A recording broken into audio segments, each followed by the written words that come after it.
வணக்கம். இன்றைய PRD தங்கம் வலைதள செய்தி சேனலின் செய்தியாளர் ஈஸ்வரன். அனைத்திந்திய அண்ணா திராவிட முன்னேற்றக் கழகத்தின் தலைமையிலான கூட்டணி கட்சிகளோடு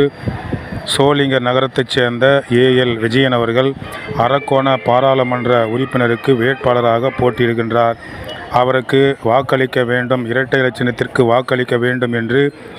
காட்பாடி சட்டமன்ற தொகுதிக்கு உட்பட்ட சீக்கராஜபுரம், மோட்டூர் போன்ற பகுதிகளில் வீதி வீதியாக சென்று மாவட்ட செயலாளர் SRK அப்பு அவர்கள், முன்னாள் மாவட்ட செயலாளர் V ராமு அவர்கள், மாநில அண்ணா தொழிற்சங்கத்தினுடைய துணை செயலாளர் பெல் தமிழரசன் அவர்கள், வாலாஜா மேற்கு ஒன்றிய செயலாளர் தேவேந்திரன் அவர்கள், மாவட்ட இளைஞரணி செயலாளர் M சுதாகர் அவர்கள், அம்மா பேரவை செயலாளர் S முருகன் அவர்கள், திரு சுந்தரராஜன் அவர்கள், IT பாலு அவர்கள், J பிரவீன் அவர்கள், D ஹேமகுமார்,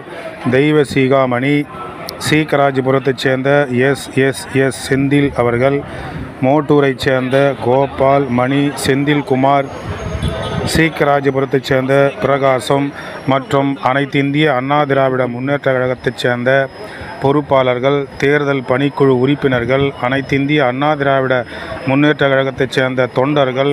மகளிர் அணிவை சார்ந்தவர்கள் அனைவரும் வீதி வீதியாக சீக்கராஜபுரம், மோட்டூர் போன்ற பகுதிகளில் நேரடியாக பொதுமக்களிடம் சந்தித்து புரட்சி தமிழர் அனைத்திந்திய அண்ணா திராவிட முன்னேற்றக் கழகத்தில் செய்து வந்த சாதனைகளை எல்லாம் பொதுமக்களுக்கு விளக்கமாக எடுத்து சொல்லி வருகின்ற நாடாளுமன்ற தேர்தலில் இரட்டை இலை சின்னத்திற்கு வாக்களித்து பெருவாரியான வாக்கு வித்தியாசத்தில் AL விஜயன் அவர்களை வெற்றி பெற செய்யுங்கள் என்று பொதுமக்களை நேரடியாக சந்தித்து துண்டு பிரசுரங்களை கொடுத்து அவர்களிடம் இரட்டை இலை சின்னத்திற்கு வாக்கு சேகரித்தார்கள். செய்திக்காக சீக்கராஜபுரத்திலிருந்து செய்தியாளர் ஈஸ்வரன்.